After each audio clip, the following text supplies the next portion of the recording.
Salut à tous, on se retrouve pour l'épisode 2 du Journal de la CAN avec un retour sur les matchs de ce lundi. Un programme intéressant parce qu'on avait l'entrée en lice du Sénégal, de la Guinée, du Maroc, du Ghana et des Comores. On va parler de tout ça dans cet épisode. Et d'ailleurs, pour ceux qui aiment ce concept de Journal de la CAN, n'hésitez pas à me le montrer en mettant un petit like et à vous abonner pour ne rien louper des épisodes suivants. On commence directement par un retour sur Éthiopie-Cap-Vert, deux équipes qui sont loin d'être favorites dans ce groupe A, avec évidemment la présence du Cameroun et du Burkina Faso, qui sont évidemment d'après moi les grands favoris pour les deux premières places. Un match qui a très mal commencé pour les Éthiopiens qui sont réduits à 10 très rapidement après l'expulsion de Belay, un fait de jeu qui vient totalement changer la donne. Les arrêts de Shanko ne sauveront pas l'Éthiopie qui encaisse le seul et unique but par un joueur qu'on connaît bien en Ligue 1, Julio Tavares, un succès qui permet aux Cap-Verdiens de bien débuter la compétition et de rêver de passer au tour suivant. Ce lundi après-midi, c'était au tour du Sénégal d'entrer en lice, un match contre le Zimbabwe qui s'est joué sans plusieurs éléments importants, Koulibaly et Diédhiou en ce qui concerne les joueurs de champ principalement, mais aussi Mendy et Gomis dans les buts.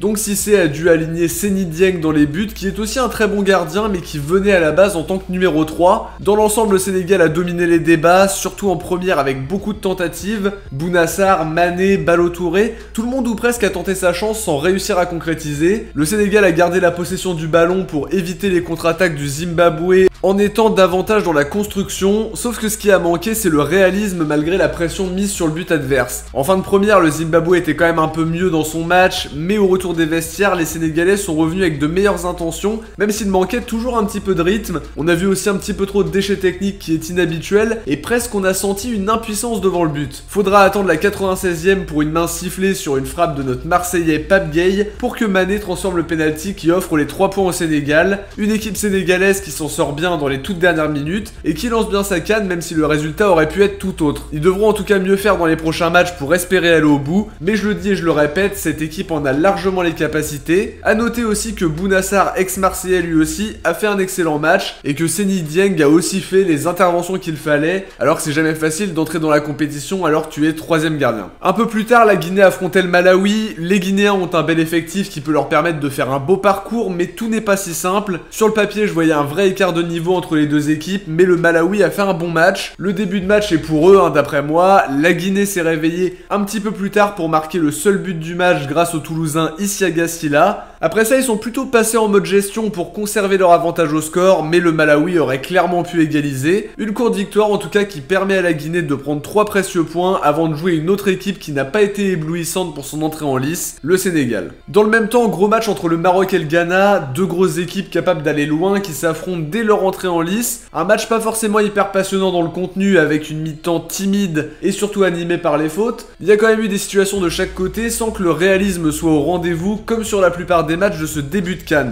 Au bout du compte en deuxième période, scénario terrible pour le Ghana qui aurait pu ouvrir le score si Bounou ne sort pas une parade venue d'ailleurs. Et derrière, le Maroc vient punir les Ghanéens avec le seul but de la rencontre de Boufal qui va lui faire du bien au moral et évidemment faire beaucoup de bien à cette équipe marocaine qui finalement lance bien sa compétition après un match vraiment contrasté mais en étant quand même appliqué sur le plan défensif. Pour finir sur les matchs du jour, il y avait le très attendu Comores-Gabon, premier match de l'histoire comorienne à la CAN. On attendait des Comores qu'ils jouent sans complexe et ça a été le cas pour leur entrée en lice, que ce soit avant ou après le but gabonais, ils ont toujours joué leur coup à fond. On peut aussi dire qu'ils auraient dû obtenir un penalty mais l'arbitre n'était pas du même avis. Un match qui était animé entre des Comoriens qui n'ont rien à perdre et qui l'ont bien montré, et des Gabonais de leur côté un petit peu trop juste physiquement par rapport à tout ce qui se passe en interne, les grèves d'entraînement et tout ça. En tout cas, le Gabon, comme la plupart des équipes, n'a pas vraiment brillé et peut remercier Boupenza pour ce seul but du match qui leur offre 3 points très précieux. De notre côté les amis, on arrive à la fin de cette vidéo. J'espère en tout cas que ça vous a plu. Si c'est le cas, n'hésitez pas à vous abonner pour suivre le journal de la CAN, à liker, commenter, partager. On se retrouve très vite pour un prochain épisode. Ciao, portez-vous bien et surtout allez l'OM.